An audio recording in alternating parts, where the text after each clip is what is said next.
guys, it's Emma here. So a couple times a year I generally do a few videos about my homeschooling and how's it going, or something like that. So today I thought I would do that since it's kind of the back to school time of season. So I thought I would show you what I've been doing, and just some of the things I use and maybe some tips for new homeschoolers.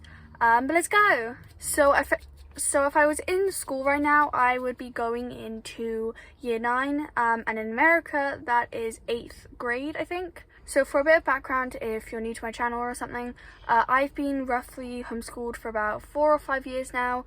I was homeschooled even before we moved onto the boat, so luckily when we moved onto the boat it wasn't a huge change for me, and I just adapted to boat life just for doing my homeschool. So sort of a brief overview of why I got taken out of school, for like maybe somebody who's new here.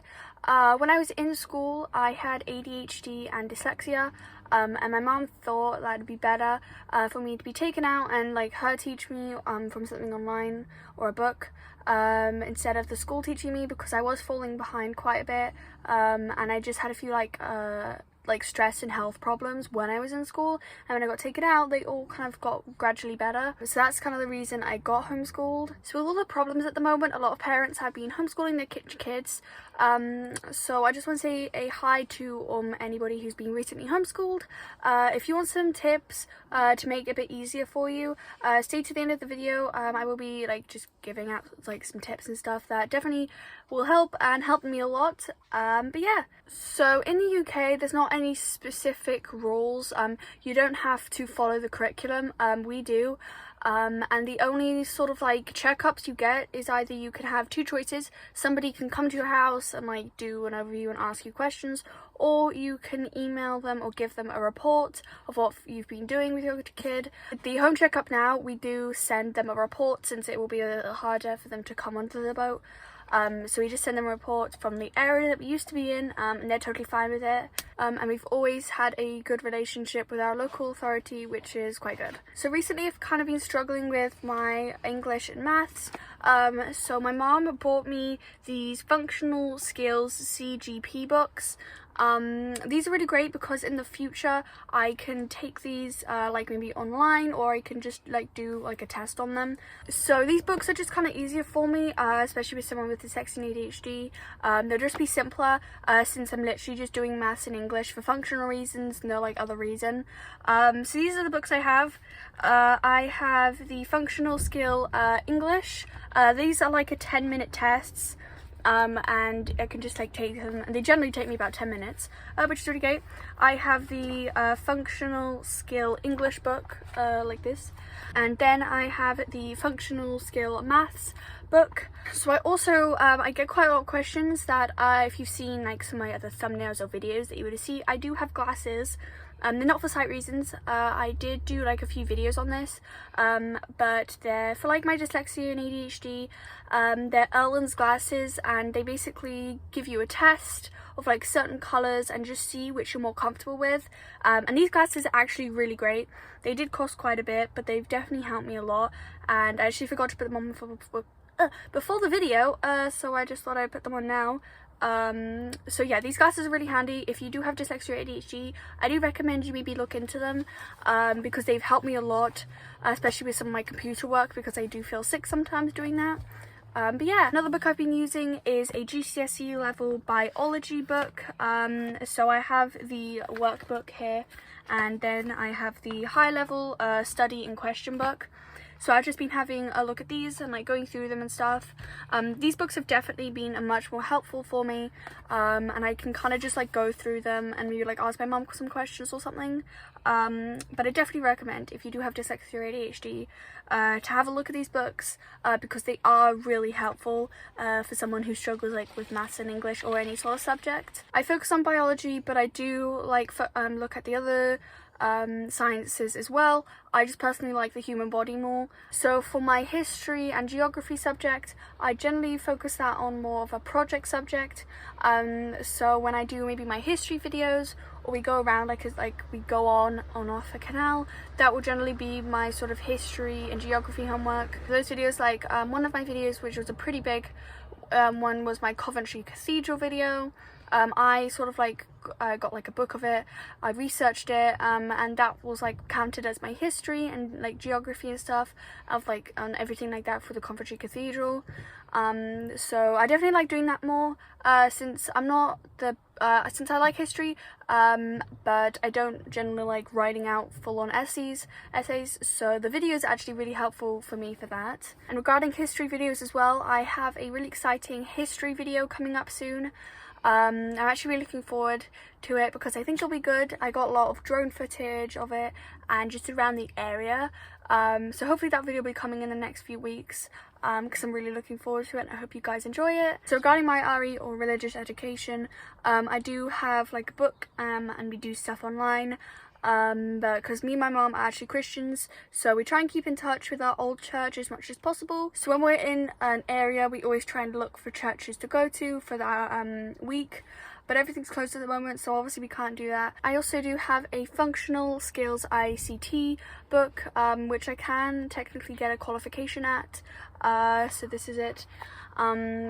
This book, I'm kind of taking a break from it because I do a lot of techie stuff at the moment. For some of my channel, obviously my YouTube channel takes quite a lot of tech and stuff, so I've actually been sorting a few things out on there. So this book obviously adds to that, but my YouTube channel definitely helps out a lot with knowing kind of what to do with it and stuff. At the moment, I'm learning how to use Canva. It's like this sort of designing sort of like thumbnail type of thing, and next year I'm hoping to learn more about how to like make a website, because I'm hoping to make sort of a website for Narrowboat Girl, for maybe some like other things I'm thinking about in the future. So obviously I use my books, but I also use the internet a lot.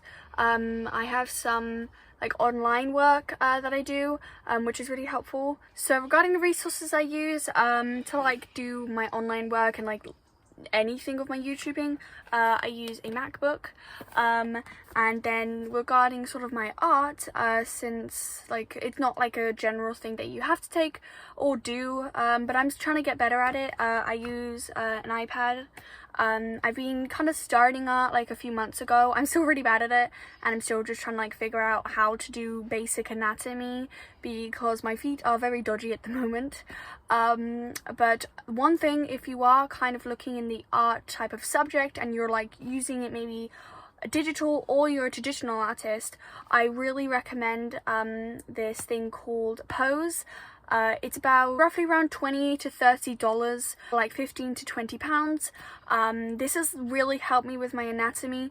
You don't have to like completely trace it, because when I traced it, honestly my characters look very like chunky, and it wasn't kind of the look I was going for.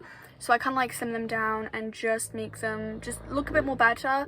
But the pose thing definitely does help, especially with my hands, because my hands I'm really bad at the moment. So I just like trace the hands, and it's just helped me a lot to just get better at anatomy, because that's the hardest thing I think with me in art at the moment. So I definitely recommend. I'll probably like link it in the description since it can be a bit of annoying to find. Also with the different kind of art like photography, I'm really hoping to get better at that soon. I really want to try and save up for a camera. I think I'm gonna wait like a year or two, since we recently had to replace a few things.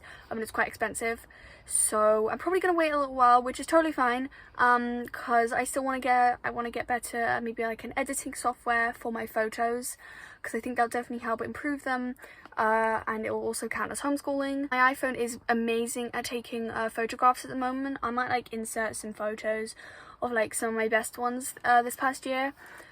So I definitely, for the moment, my iPhone's absolutely fine, and it's like really handy because honestly, when I'm maybe cruising or we're walking somewhere and there's suddenly a nice photo, I don't have to drag along a big chunky camera. I can just like bring my phone and like take pictures. Regarding PE, obviously living on a boat is very active, so when we go cruising or we're doing locks, that will generally count as my PE. But if me and my mom ever pass like a swimming pool, we'll generally go there. Obviously, with everything happening at the moment, most swimming pools are closed, so we'll probably wait until they start to open it back up again and we can go swimming again. because I actually really like swimming. It's quite fun, and obviously living by the water, even though the canal's quite shallow, it is good to keep my skills up. So also sort of an improvement, if you've seen in sort of my last, like, any sort of video I've done of homeschooling, I've said how much I don't really like reading. It's just kind of like hurtful on my eyes, and I generally try and avoid it, especially like actual books. But recently I've been getting into reading, not like the books, just like literally with the words. They're like non-colored comics. Their actual name is manga or manga. I've really been enjoying reading them at the moment, so I really think that's an improvement, since before I really just avoided reading as much as possible, and I'm starting to enjoy these. So hopefully maybe in the future I'll start to get better at maybe just reading normal books, but for the moment I will stick to my manga. So in terms of music, if you've watched my videos, you would know I have a ukulele. I'm still trying to get better at it. I'm still not the best. I think I know like 1 or 2 songs. I'm probably going to try and make some time for me to learn it more, because it is a really cute instrument. So in the beginning of the video I said I was going to give some tips to some beginner homeschoolers. So when first starting homeschooling, you want to find what's best for you, have a plan, but obviously still be prepared to be flexible. Try out different ways of learning like I have. If you maybe like doing more of the workbooks, go more that way, or if it's a bit easier for you online, find some good online resources. It's also a great time to learn some skills that you may not learn in school, like photography for me, because I got much more into photography when I came out of school. So you can do homeschool either in a very sort of expensive way or in a cost-effective way. Before you start like throwing money at something, try and find what's best for you, before you like spend all your money on something and then find out it's like not best for you. So there's a lot of options you can choose from. You can go online, you can get a tutor or like a tutor's, or you can go more book related. It's all up to you and what you specifically enjoy, not like enjoy as such, but just are easier for you. So I am starting to get to the point where I need to start thinking about my GCSEs. And my mom will be responsible for like paying for them. I've kind of decided that I probably want to go to college, and like we'll probably, when it's time for that, maybe get like a mooring and settle down for a year while I go to college. In terms of friends, there are lots of homeschool groups you can go to, and I generally I quite have a lot of online friends, since obviously I move a lot. But I don't really mind that as much. I find kind of having online friends quite nice, since we do move around a lot. I don't feel like I have to leave a bunch of friends every time we leave an area. So I hope you liked this video. Don't forget to give it a like, subscribe, and hit the notification bell so you're notified every time I do a video, and comment on my social medias, my Patreon, and my Gmail, thenarrowboatgirl@gmail.com, if you have any suggestions for me. And I also do have a canal post address if you would like to send me letters. But yeah, see you later. Bye!